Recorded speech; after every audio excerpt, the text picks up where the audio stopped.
Hello everyone, welcome back to my channel.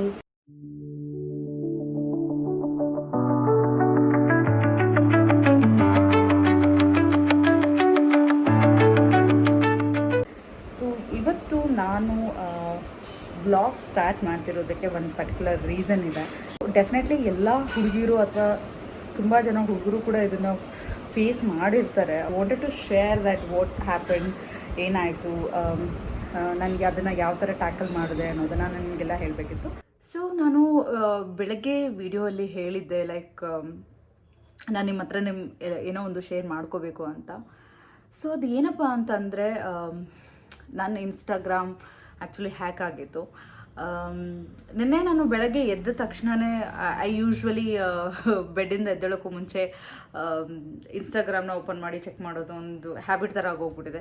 So ನಿನ್ನೆ open ಮಾಡಿದ ತಕ್ಷಣ ನನಗೆ ಗೊತ್ತಾಯಿತು ನನ್ನ ಇನ್ಸ್ಟಾಗ್ರಾಮ್ ಹ್ಯಾಕ್ ಆಗಿದೆ. ಆ್ಯಂಡ್ ಸೊ ತುಂಬ ಮೆಸೇಜಸ್ ಮಾಡಿದ್ದಾರೆ ಬೇರೆಯವ್ರಿಗೆಲ್ಲ ಅಂತ. ಹಾಗೆ ಅದು ಅಲ್ಲದೆ ಕೂಡ ಸೊ ನನ್ನ ಒಂದು ನೇಮಿಂದ ಬೇರೆ ಕೂಡ ಐ ಡಿಸ್ನ ಕ್ರಿಯೇಟ್ ಮಾಡಿಬಿಟ್ಟು so they started black mailing like ನೀವು ಡೀಲ್ ಮಾಡ್ಕೊಳ್ಳಿ ನಮ್ಮ ಹತ್ರ, ಸೊ ಇಲ್ಲದೆ ಇದ್ದರೆ ನಾವು ಏನಂತ ಹೇಳ್ತಾರೆ ನಿಮ್ಮ ಅಕೌಂಟಿಂದ ತುಂಬ ಜನಕ್ಕೆ ಪ್ರಾಬ್ಲಮ್ ಮಾಡ್ತೀವಿ ಹಾಗೆ ಹೀಗೆ ಅಂತ ಎಲ್ಲ. ಆ್ಯಕ್ಚುಲಿ ತುಂಬ ಭಯ ಆಯಿತು, ನಿಜ ಹೇಳಬೇಕು ಅಂದರೆ ತುಂಬ ಭಯ ಆಯಿತು. Because this is the first time I am going through all that. But you know like sometimes ನಾವು ಒಂದು ಸೋಷಿಯಲ್ ಮೀಡಿಯಲ್ಲಿ ಇದ್ದೀವಿ ಅಂತಂದಾಗ ಡೆಫಿನೆಟ್ಲಿ ಎಲ್ಲನೂ ಎದುರಿಸೋಕೆ ರೆಡಿಯಾಗಿರಬೇಕು. ಸೊ ಹಾಗಾಗಿ ನಾನು ನನ್ನ ಒಂದು ಕೆಲವೊಂದು ಕ್ಲೋಸೆಸ್ಟ್ ಪೀಪಲ್ಗೆ ಈ ಥರ ಹೇಳಿದೆ, ಈ ಥರ ಆಗಿದೆ ಅಂತ ಹೇಳಿಬಿಟ್ಟು. ಆ ಥರ ಆದಾಗ ನನ್ನ ಒಂದು ಸಜೆಷನ್ ಏನು ಅಂತಂದರೆ ಡೆಫಿನೆಟ್ಲಿ ಡೋಂಟ್ ಎಂಗೇಜ್. ಅವ್ರ ಜೊತೆಗೆ ಚಾಟ್ ಮಾಡೋದಾಗಿರ್ಬೋದು ಅಥವಾ ಏನು ಡೀಲು ಏನು ಅಥವಾ ಅದನ್ನು ಮಾಡಬೇಡಿ ಇದನ್ನು ಮಾಡಬೇಡಿ ಅಂತ ಯಾವುದೇ ರೀತಿಯಿಂದನೂ ಅವ್ರ ಜೊತೆ ಎಂಗೇಜ್ ಆಗಬೇಡಿ. ಬಿಕಾಸ್ ನೀವು ಎಷ್ಟೊಂದು ಎಂಗೇಜ್ ಆಗ್ತಿರೋ ಅಷ್ಟೇ ಪ್ರಾಬ್ಲಮ್ ಆಗುತ್ತೆ. ನನಗೆ ಫಸ್ಟ್ ಅವ್ರು ಏನು ಮಾಡಿದ್ರು ಅಂದರೆ ಒಂದು ಮೆಸೇಜ್ ಕಳಿಸಿದ್ರು. ಸೊ ನಾವು ಈ ಥರ ಮಾಡಿದ್ದೀವಿ, ನೀವು ನಮಗೆ ಈ ಥರ ಡೀಲ್ ಮಾಡ್ಕೊಳ್ಳಿ, ಸೊ ನಿಮ್ಮ ಅಕೌಂಟ್ನ ನಾವು ರಿಕವರ್ ಮಾಡಿಕೊಡ್ತೀವಿ, ಇಲ್ಲ ಅಂತಂದರೆ ನಾವು I will take it ahead, ನಾನು ಮುಂದೆ ಏನು ಮಾಡ್ತೀನೋ ಗೊತ್ತಿಲ್ಲ ಅನ್ನೋ ಥರ ಎಲ್ಲ ಮಾತಾಡಿದ್ರು. ಬಟ್ ಆವಾಗ ನಾನು ಐ ಟ್ರೈಡ್ ಫಸ್ಟ್, ನಾನು ಹೇಳಿದೆ ಈ ಥರ ಮಾಡೋದು ತಪ್ಪು ನಿಮಗೆ, ಬಟ್ ಇಫ್ ಯು ಗೈಸ್ ನಿಮಗೆ ಮಾಡಲೇಬೇಕು, ಇಶ್ಯೂ ಕ್ರಿಯೇಟ್ ಮಾಡಲೇಬೇಕು ಅಂತಂದರೆ ಅದು ನಿಮ್ಮ ಇಷ್ಟ ಅಂತ ಹೇಳ್ಬಿಟ್ಟು ನಾನು ಸುಮ್ಮನಾಗೋದೆ. ಹಾಗೆ ಅವ್ರು ಏನು ಮಾಡಿದ್ರು ಅಂತಂದರೆ ನಿಮ್ಮ ಲಾಗಿನ್ ಡೀಟೇಲ್ಸ್ ಎಲ್ಲ ಈ ಲಿಂಕಲ್ಲಿದೆ, ನಿಮ್ಮ ಎಲ್ಲ ಮೊಬೈಲ್ನೂ ಹ್ಯಾಕ್ ಮಾಡ್ತೀವಿ, ಇನ್ಸ್ಟಾಗ್ರಾಮ್ ಎಲ್ಲ ಫೇಸ್ಬುಕ್ ಎಲ್ಲನೂ ಹ್ಯಾಕ್ ಮಾಡ್ತೀವಿ, ಆ ಥರ ಅದ್ರದ್ದೆಲ್ಲ ಡೀಟೇಲ್ಸ್ ಇದೆ, ಲಿಂಕಲ್ಲಿದೆ, ಬೇಕಿದ್ರೆ ನೀವು ಓಪನ್ ಮಾಡ್ಕೊಂಡು ನೋಡ್ಬೋದು, ಆ ಥರ ಎಲ್ಲ ಹೇಳಿದ್ರು. ಸೊ ನಾನು ನನಗೆ ಒಂದಿತ್ತು, ನನ್ನ ಫ್ರೆಂಡ್ ಒಬ್ಬರು ಹೇಳಿದರು ಯಾವುದೇ ರೀತಿಯಿಂದ ಯಾವುದೇ ಲಿಂಕ್ಗೂ ಕೂಡ ನೀನು ಓಪನ್ ಮಾಡೋಕ್ಕೆ ಹೋಗ್ಬೇಡ, ದೆನ್ ದೇ ಕ್ಯಾನ್ ಅಂದರೆ ನಿಮ್ಮ ಫೋನ್ ಅಥವಾ ನಿಮ್ಮ ಯಾವುದೇ ಥರದ ಪಾಸ್ವರ್ಡ್ ಸೇವ್ಡ್ ಇದ್ದರೂ ಏನೇ ಇದ್ದರೂ ಕೂಡ ಹ್ಯಾಕ್ ಮಾಡೋ ಎಲ್ಲೋ ಚಾನ್ಸಸ್ ಇರುತ್ತೆ ಅಂತ.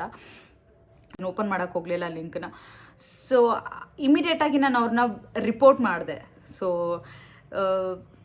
Only thing you guys can do, ಯಾವಾಗಾದರೂ ಏನಾದರೂ ಈ ಥರ ಹ್ಯಾಕ್ ಆಯಿತು ಆ ಥರ ಆಯಿತು ಅಂದರೆ ಇಮಿಡಿಯೇಟಾಗಿ ನಿಮ್ಮ ಪಾಸ್ವರ್ಡ್ನ ಚೇಂಜ್ ಮಾಡಿ. ಹಾಗೆ ಯಾವ ಒಬ್ಬ ಪರ್ಸನ್ ನಿಮಗೆ ಏನಂತ ಹೇಳ್ತಾರೆ ಮೆಸೇಜ್ ಮಾಡಿರ್ತಾನೋ ಅಥವಾ ಆ ಥರ ಏನಾದರೂ ಹ್ಯಾಕ್ ಮಾಡಿದವ್ರು ಏನಾದರೂ ಮಾಡ್ತಿದ್ದಾರೆ ರಿಪೋರ್ಟ್ ಮಾಡಿ. ಆ್ಯಂಡ್ ಆಸ್ಕ್ ಯುವರ್ ಫ್ರೆಂಡ್ಸ್, ನಿಮ್ಮ ಎಲ್ಲ ಫ್ರೆಂಡ್ಸ್ಗೂ ರಿಪೋರ್ಟ್ ಮಾಡೋಕ್ಕೆ ಹೇಳಿ. ರಿಪೋರ್ಟ್ ಆದ ತಕ್ಷಣ ಬೆಟರ್ ಫಾರ್ ಫ್ಯೂ ಡೇಸ್ ನಿಮ್ಮ ಅಕೌಂಟ್ನ ಡಿಸೇಬಲ್ ಮಾಡಿಬಿಡಿ. ಬಟ್ ಯಾವುದೇ ಕಾರಣಕ್ಕೂ ಅವ್ರು ಕೊಟ್ಟಿರೋ ಯಾವುದೇ ಲಿಂಕ್ನ ಆಗಿರ್ಬೋದು ಅದನ್ನು ಓಪನ್ ಮಾಡಬೇಡಿ. ಆ್ಯಂಡ್ ನನ್ನ ಇನ್ನೊಬ್ಬ ಫ್ರೆಂಡ್ ಹೇಳಿದ್ದು ಏನು ಅಂದರೆ ಅವ್ರ ಜೊತೆಗೆ ಚಾಟಿಂಗಲ್ಲಿ ಅವ್ರದ್ದೊಂದು ಕೆಲವೊಂದು ಟೈಮ್ ಡ್ಯೂರೇಷನ್ ಇರುತ್ತೆ. ಈ ಒಂದು ಡ್ಯೂರೇಷನ್ವರೆಗೂ ನಾವೇನಾದರೂ ಆ ಸ್ಕ್ರೀನಲ್ಲಿ ಆ್ಯಕ್ಟಿವ್ ಇದ್ದರೆ, ಅವರೊಂದು ಚಾಟಿಂಗ್ ಸ್ಕ್ರೀನಲ್ಲಿ ಆ್ಯಕ್ಟಿವ್ ಇದ್ದರೆ ಆವಾಗಲೂ ಕೂಡ ನಮ್ಮ ಎಲ್ಲ ಒಂದು ಡೇಟಾನ ಅವರು ತೊಗೊಳಕ್ಕೆ ಈಸಿ ಆಗುತ್ತೆ ಅಥವಾ ಅವ್ರದ್ದೇನೋ ಒಂದು ಟೆಕ್ನಿಕ್ ಇರುತ್ತೆ ಅಂತ. ಸೊ ಹಾಗಾಗಿ ಯಾವುದೇ ರೀತಿಯಿಂದ ಅವರ ಒಂದು ಜೊತೆ ಚಾಟಿಂಗಲ್ಲಿ ತುಂಬ ಹೊತ್ತು ಇರಬೇಡಿ. We no need to panic, ಓಕೆನಾ? ಸೊ ಡೆಫಿನೆಟ್ಲಿ ಹ್ಯಾಕ್ ಮಾಡೋರು ಹೇಗಾದರೂ ಹ್ಯಾಕ್ ಮಾಡೇ ಮಾಡ್ತಾರೆ. ಬಟ್ ಓನ್ಲಿ ಥಿಂಗ್ ಆ ಟೈಮಲ್ಲಿ ನಾವು ಪಾಸ್ವರ್ಡ್ನ ಚೇಂಜ್ ಮಾಡಿ ಅಕೌಂಟ್ನ ಸ್ವಲ್ಪ ದಿನಗಳ ಮಟ್ಟಿಗೆ ಡಿಸೇಬಲ್ ಮಾಡೋದು ತುಂಬ ಒಳ್ಳೆಯದು. ಸೊ ಇವಾಗಲೂ ಕೂಡ ನಂದು ಅದೇ ಆಗಿರೋದು. ಹಾಗೆ ನಾನು ನನ್ನ ಫ್ರೆಂಡ್ಸ್ಗೂ ಕೂಡ ನಾನು ಮುಂಚೆನೇ ಇನ್ಫಾರ್ಮ್ ಮಾಡಿಟ್ಟಿದ್ದೆ, ಈ ಥರ ನನ್ನ ಒಂದು ಪ್ರೊಫೈಲ್ ಹ್ಯಾಕ್ ಆಗಿದೆ ಅಥವಾ ನನ್ನ ಒಂದು ಹೆಸರಿನಲ್ಲಿ ಕೆಲವೊಂದು ಅಕೌಂಟ್ಸ್ನ ಓಪನ್ ಮಾಡಿದ್ದಾರೆ ಅಂತ. So everybody knows now that ನನ್ನ ಒರಿಜಿನಲ್ ಅಕೌಂಟ್ ಡಿಸೇಬಲ್ ಆಗಿದೆ. ಹಾಗೆ ಬೇರೆ ಒಂದು ನನ್ನ ಹೆಸರಿನ ಯಾವುದೇ ಒಂದು ಅವ್ರಿಗೆ ಮೆಸೇಜ್ ಅಥವಾ ಏನೇ ಹೋದರೂ ಕೂಡ ಅವರು ರೆಸ್ಪಾಂಡ್ ಮಾಡಬಾರ್ದು ಅನ್ನೋದು ನನ್ನ ಒಂದು ಸರ್ಕಲ್ಗೆ ಗೊತ್ತಿದೆ. ಬಿಕಾಸ್ ನಾನು ಎಲ್ಲ ಕಡೆಯಿಂದನೂ ನಾನು ಪೋಸ್ಟ್ ಮಾಡಿದೆ ಈ ಥರ ಆಗಿದೆ ಅಂತ. ಸೊ ಬೆಟರ್ ಈ ಥರ ಆದಾಗ ಸ್ವಲ್ಪ ಆ ಒಂದು ಸೋಷಿಯಲ್ ಮೀಡಿಯಾಯಿಂದ ಸ್ವಲ್ಪ ದೂರ ಇರೋದು ಒಳ್ಳೆಯದು. And one more suggestion that ಯಾವುದೇ ಕಾರಣಕ್ಕೂ ನಿಮ್ಮ ಪ್ರೊಫೈಲ್ನ ಪಬ್ಲಿಕಲ್ಲಿ ಇಡಬೇಡಿ.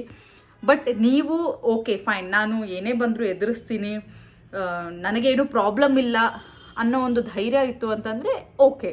ಬಟ್ ಯಾರಾದ್ರೂ ಇಲ್ಲ ನನಗೆ ಈ ಥರ ಏನೂ ಆಗಬಾರ್ದು, ನನಗೆ ಯಾವುದೇ ರೀತಿ ಈ ಥರ ಪ್ರಾಬ್ಲಮ್ ಆಗಬಾರ್ದು ಅಂತಿದ್ದರೆ ದಯವಿಟ್ಟು ಯಾವುದೇ ಕಾರಣಕ್ಕೂ ಪ್ರೊಫೈಲ್ನ ಓಪನ್ ಆಗಿಡಬೇಡಿ. Because they can do anything. Hackers ಏನಾದರೂ ಮಾಡ್ಬೋದು ನಿಜವಾಗ್ಲೂ ಹೇಳಬೇಕು ಅಂತಂದರೆ. ಸೊ ಬೆಟರ್ ನಾವು ಎಷ್ಟು ಒಂದು ಪ್ರೈವೇಟಾಗಿ ಇಟ್ಕೊಳ್ತೀವೋ ಅಷ್ಟೇ ಒಳ್ಳೆಯದು. ಅದೊಂದು ನನ್ನ suggestion. But nothing to worry, everything happens for a reason. ಎಲ್ಲನೂ ಒಂದು ಲೆಸನ್ ಥರ ಅಷ್ಟೇ. ನಾವು ಏನಾದರೂ ಒಂದು ತಪ್ಪು ಮಾಡಿದ್ರೆ ಅದರಿಂದ ತಿದ್ಕೊಳ್ಳೋದನ್ನು ನೋಡಬೇಕು ಅಂತ ಹೇಳ್ತಾರೆ. So this is what it is. So ನಿಮ್ಮ ಈ ವಿಡಿಯೋ ನೋಡೋದ್ರಲ್ಲಿ ಯಾರೋ ಒಬ್ರು ಕೆಲವೊಬ್ರು ಜೀವನದಲ್ಲಿ ಈ ಥರ ಆಗೇ ಇರುತ್ತೆ. ಸೊ ಪ್ಯಾನಿಕ್ ಆಗ್ತಾ ಇರ್ತಾರೆ, ಅಥವಾ ಮುಂದೆ ಒಂದು ವೇಳೆ ಆಗಬಾರ್ದು ಬಟ್ ಬೈ ಮಿಸ್ಟೇಕ್ ಏನಾದರೂ ಈ ಥರ ಆದರೂ ಕೂಡ ದಯವಿಟ್ಟು ನಾನು ಹೇಳಿರೋ ಪಾಯಿಂಟ್ಸ್ನ ತಲೆಯಲ್ಲಿ ಇಟ್ಕೊಳ್ಳಿ. ಜಾಸ್ತಿ ಅವ್ರ ಜೊತೆ ಎಂಗೇಜಲ್ಲಿ ಇರಬೇಡಿ, ಯಾವುದೇ ರೀತಿ ಲಿಂಕನ್ನು ಕೂಡ ಓಪನ್ ಮಾಡಬೇಡಿ.